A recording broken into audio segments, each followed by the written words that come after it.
Muchas gracias, Violeta. Buenos días a todas y a todos. Lo primero, como siempre, el capítulo de saludos y agradecimientos. Un saludo y agradecimiento a nuestros invitados y a nuestras invitadas. Magnífica rectora de la Universidad de Valencia, querida Mavi Mestre, representantes políticos del PSPB, Ximo Puig y Sandra Gómez, representantes políticos de Compromís, Joan Baldoví y Joan Ribó, coordinadora de Esquerra Unida del País Valencià, Rosa Pérez, diputados en el Congreso por Compromís Sumar, Alberto Ibáñez y Águeda Micó, secretario general de la UGT del País Valencià, Ismael Sáez. Un saludo y agradecimiento a todas las personas que habéis aceptado participar en las distintas mesas de debate.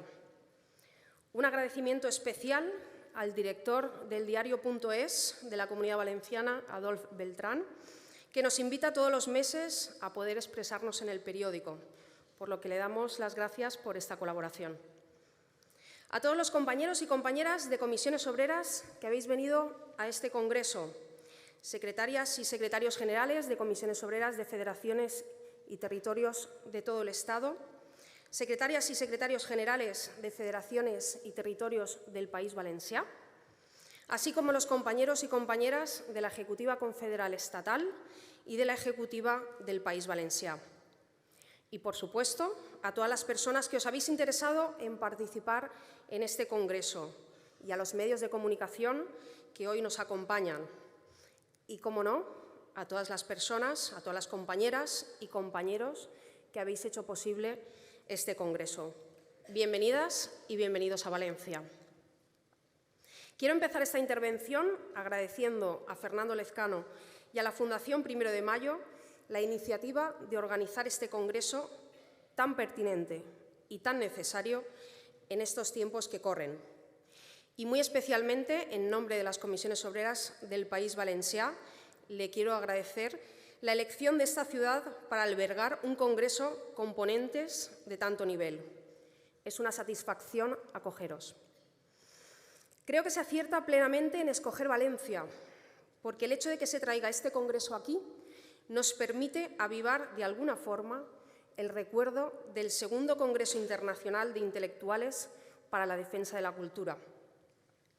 Un congreso realizado en el hemiciclo de nuestra Casa Consistorial allá por el no tan lejano año 1937, cuando Valencia era el epicentro de la Segunda República Española en plena Guerra Civil. El congreso reunió escritores de medio mundo y resultó ser una respuesta inequívoca del compromiso de las y los intelectuales con la democracia. Durante unos días, Valencia se convirtió en la capital del antifascismo mundial. Y ahora que parece que vivimos un cierto resurgimiento de la extrema derecha en buena parte del mundo, el elemento movilizador que caracterizó aquel encuentro de 1937 está plenamente vigente. Es por eso que no se me ocurre mejor escenario que la ciudad de Valencia para tejer complicidades y dotarnos de herramientas para identificar y combatir las nuevas formas de la extrema derecha, cada vez más presente y con más influencia en buena parte de las democracias occidentales. Aparentemente, el fenómeno ha mutado, pero en el fondo sigue siendo como lo era entonces, la principal amenaza para la convivencia y para los derechos y las libertades de la mayoría social. Derechos y libertades forjadas a costa de luchas y sacrificios, como bien sabemos en las comisiones obreras. La capacidad de influencia de la extrema derecha está contribuyendo a la radicalización, más o menos grosera, de las derechas de tradición más liberal. Una simbiosis que se está demostrando como un elemento absolutamente disruptivo que afecta de lleno a la normalidad democrática.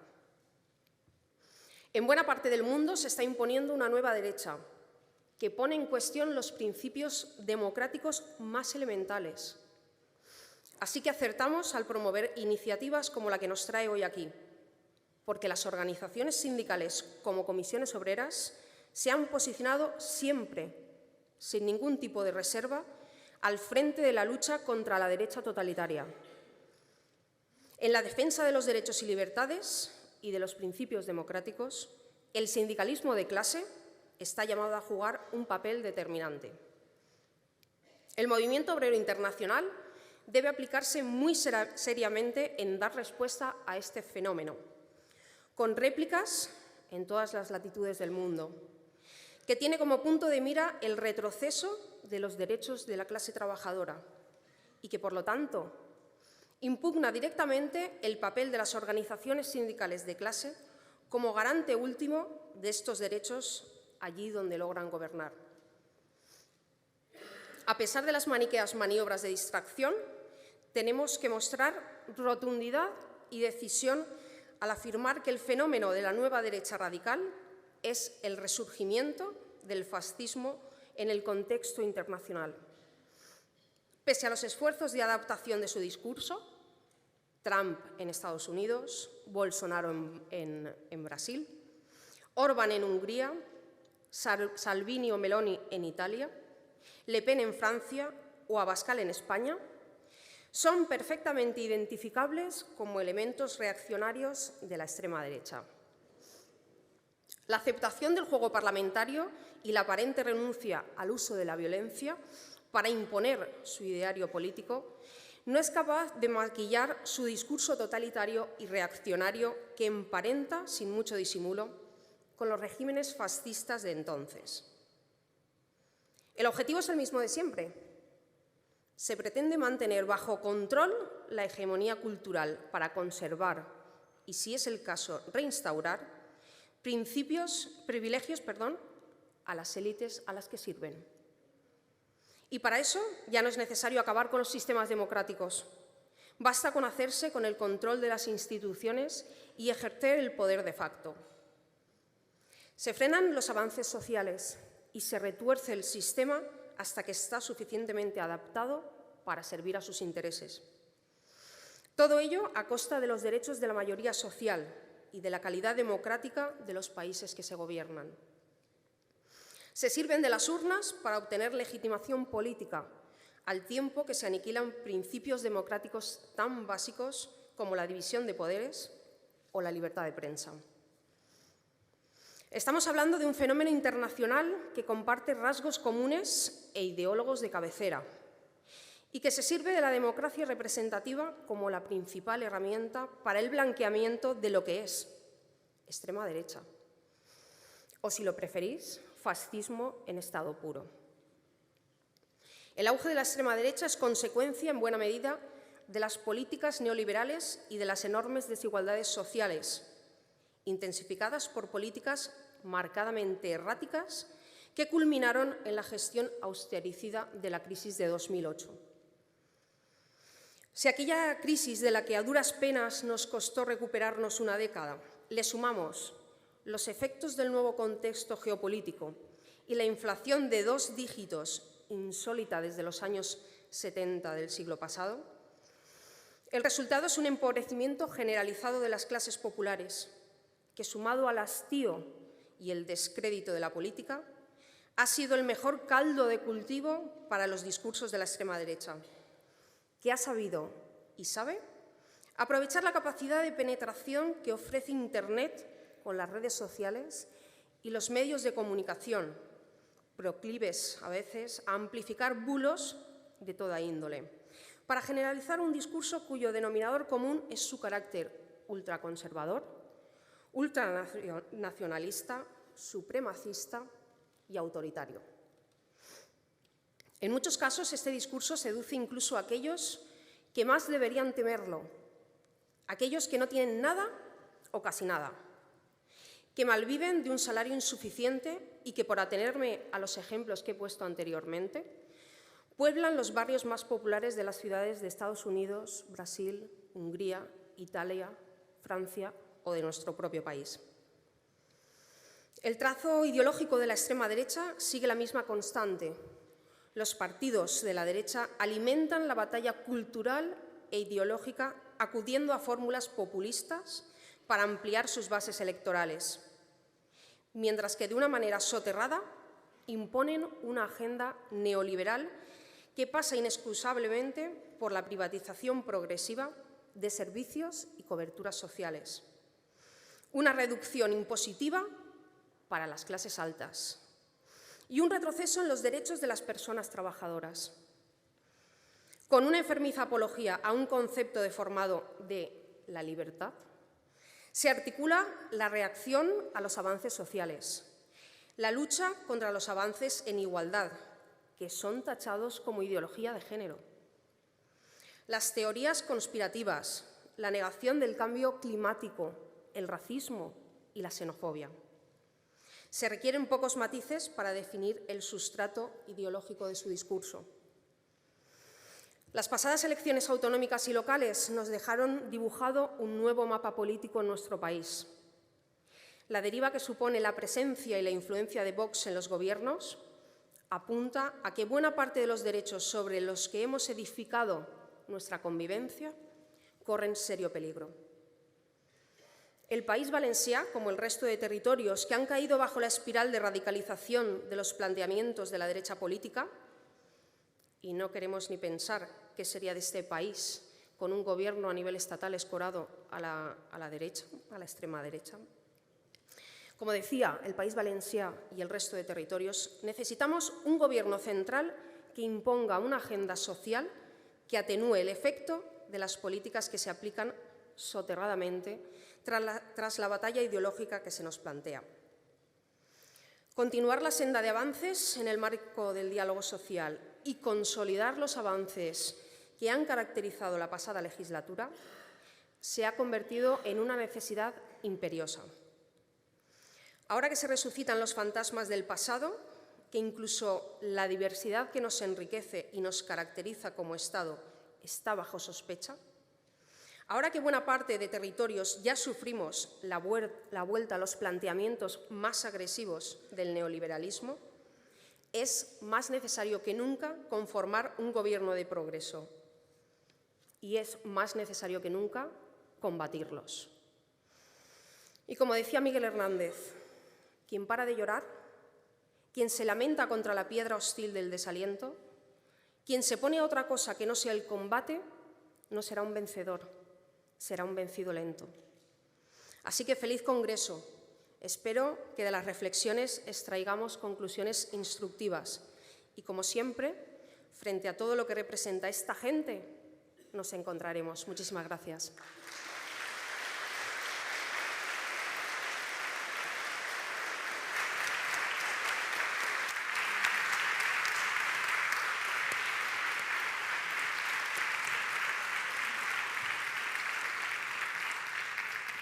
Muchas gracias, Ana, y seguidamente escucharemos las palabras de Fernando Lezcano, que es el presidente de la Fundación 1 de Mayo. Adelante, Fernando.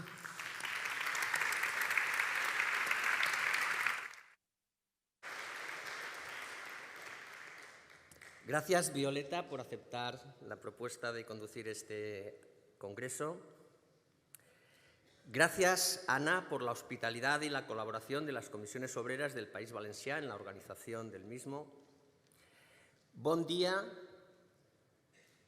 benvinguts tots y totes, buenos días, bienvenidos a todos y a todas.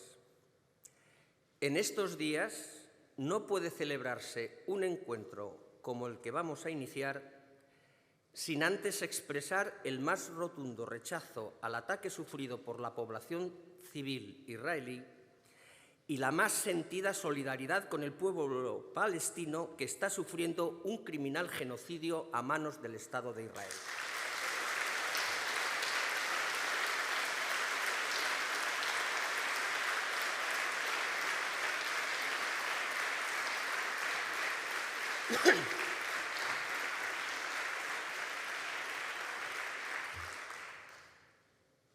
La Fundación 1 de Mayo tiene entre sus funciones ser un centro de generación de ideas que aporte bagaje para intervenir en el debate público con vocación de disputar la hegemonía cultural.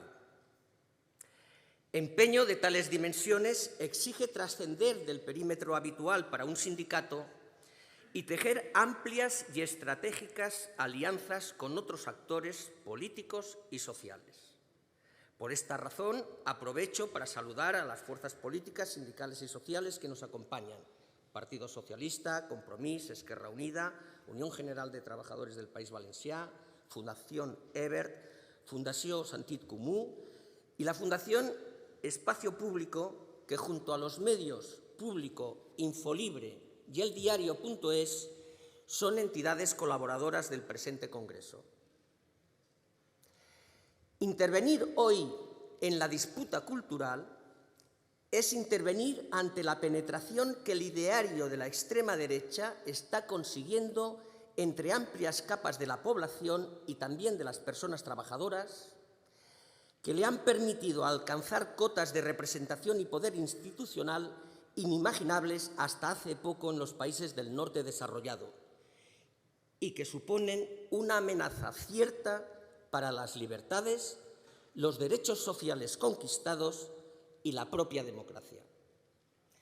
En efecto, las posiciones ultrarreaccionarias que han estado presentes a lo largo de la historia intentando impedir el avance de las sociedades y que tuvieron un punto de inflexión sangriento durante buena parte del siglo XX con el fascismo, el nazismo o el franquismo, encontraron terreno abonado para germinar en el contexto de una globalización gobernada desde postulados neoliberales que se hicieron con la hegemonía en los años 80 del pasado siglo, de los profundos cambios que están experimentando las formaciones sociales actuales al calor de la digitalización de la economía y de la vida y de las crisis que cada vez con más frecuencia y virulencia sacuden al capitalismo en su fase financiero-especulativa. La crisis financiera del 2008 y la gestión que de ella se hizo es un buen ejemplo, máxime si tenemos en cuenta de que antes de que pudiese asentarse la recuperación económica no sobrevino la crisis provocada por la pandemia de la COVID. El desempleo, la precariedad laboral, los bajos salarios contribuyeron a incrementar enormemente la pobreza, sumiendo a amplios sectores de la población en la incertidumbre y el miedo ante lo que les pudiera pasar en un futuro inmediato. Y la respuesta que encontraron por parte del poder institucional fue un burdo intento de culpabilizar a las personas trabajadoras y a la ciudadanía. Todavía resuena en nuestros oídos aquello de habíamos vivido por encima de nuestras posibilidades, y un debilitamiento de las redes de protección social y de los servicios públicos cuando más se necesitaban. El miedo es un sentimiento paralizante que nos retrae, nos individualiza, nos convierte en personas desconfiadas y conservadoras, aunque no tengamos nada que conservar. El miedo es un disolvente de la solidaridad. La frustración que genera la ausencia de respuesta por parte de aquellos que se supone deberían velar por el bien común, particularmente el poder político, lleva a la decepción, el desencanto, al rechazo, incluso al odio. El miedo y la frustración hacen que las gentes sean más receptivas a los cantos de sirena de aquellos que medran alimentando las bajas pasiones para mantener o imponer un orden económico y social intrínsecamente injusto y autoritario, acorde a los intereses del capital en su etapa actual. Ese canto, a diferencia del descrito en la Odisea, no es melodioso, sensible y sutil. Hoy ese canto es estridente, bravucón y faltón, muy viril en las formas. Hoy un candidato hace campaña electoral con una motosierra en la mano y hay gente, lamentablemente mucha, que en lugar de ver a un psicópata, ve a un tipo con un par. Pero ese canto es simple en el fondo. Para quienes interpretan este canto, los causantes de todos los males que aquejan a nuestras sociedades son unas élites formadas por instituciones nacionales o supranacionales, como las europeas, que son un nido de burócratas aislados en su particular urna de cristal. los partidos tradicionales que se han dedicado a vivir del cuento de la política, los sindicatos que están llenos de vagos y comegambas, y por todo ese entramado de chiringuitos subvencionados que se dedican a erosionar los inmortales valores patrios y de la familia tradicional, entre los que destacan las feministas, que tendrían que estar en casa planchando, cocinando y cuidando de sus hijos y no dando gritos en las calles. Y los ecologistas, esos señoritos de ciudad que no tienen ni idea de lo que es el campo y que con tanta protección del medio ambiente y de los animales les están jodiendo sus paseos a caballo y sus monterías. Para más INRI, esas élites son tolerantes con una inmigración masiva que amenaza los puestos de trabajo de los autóctonos, nos quita nuestras ayudas, incrementa la delincuencia, esconde a potenciales terroristas y desdibujan nuestra identidad cultural y racial. La desvergüenza de Ayuso no tiene límites. Por la Odisea sabemos que el canto de las sirenas es tan seductor como mentiroso, porque su verdadera intención es atraernos hacia las rocas donde éstas habitan para hechizarnos hasta enloquecer y morir ahogados. Pero los y las Ulises de hoy no nos vamos a atar al mástil de la barcaza para no dejarnos atrapar por esos cantos, ni nos vamos a poner tapones en las orejas para no oírlos. Nosotros y nosotras debemos reaccionar y responder. Ya lo estamos haciendo. Cuando el movimiento sindical negocia una reforma de la legislación laboral para promover el empleo estable y con derechos. Cuando interviene para incrementar el salario mínimo. Cuando acuerda mecanismos para mantener el empleo en tiempos de crisis. Cuando la negociación colectiva mejora la situación económica y laboral de las personas trabajadoras. Cuando contribuye a mejorar las pensiones y a dar estabilidad y viabilidad al sistema público. Cuando consigue que se incrementen las prestaciones sociales, retejiendo las redes de protección, está contribuyendo a cambiar las condiciones materiales de las gentes, dándoles mayor tranquilidad y certidumbre sobre su presente y su futuro, y, por tanto, haciéndolas menos vulnerables a los cantos de sirena de la extrema derecha. Pero la mejora de las condiciones materiales de la existencia es condición necesaria, pero no suficiente. La prueba la tenemos en esa legión de trabajadores y trabajadoras que han logrado salir a flote gracias a políticas públicas de carácter redistributivo y, a pesar de ello, no las valora, incluso las desprecian y siguen seducidos por un ideario que es ajeno a sus intereses objetivos, a sus intereses de clase, y que únicamente benefician a los poderosos. ¿Qué pasa por la cabeza de esa gente? El marxismo nos ha enseñado que el sistema capitalista, para garantizar su reproducción, necesita que las mayorías sociales, y en particular los trabajadores y las trabajadoras, asuman como propios los valores de las clases dominantes. A su vez, la ciencia se ha encargado de desvelar que el pensamiento es el resultado de un proceso complejo a medio camino de lo que vemos, conocemos y sentimos, que se construye y expresa a través del lenguaje y que puede ser estimulado a través de una acción externa como es la educación o la información. Así, deberemos concluir que aquellas personas que abrazan postulados que son objetivamente contrarios a sus intereses lo hacen porque externamente se han influido en la construcción de su pensamiento a través de diversos medios, como la educación, los medios de comunicación, la publicidad. Por eso, además de garantizar unas condiciones materiales dignas, se requiere que esas gentes se desprenden de todo lo que ensucia su cabeza, que dispongan de una información veraz y que se les anime a una reflexión crítica con la aspiración de que se imponga el pensamiento racional al pensamiento mágico y acaben haciendo suyos los valores que definen a una sociedad democrática, justa e igualitaria, donde la tolerancia y el respeto a la diferencia sean las bases de una convivencia armónica.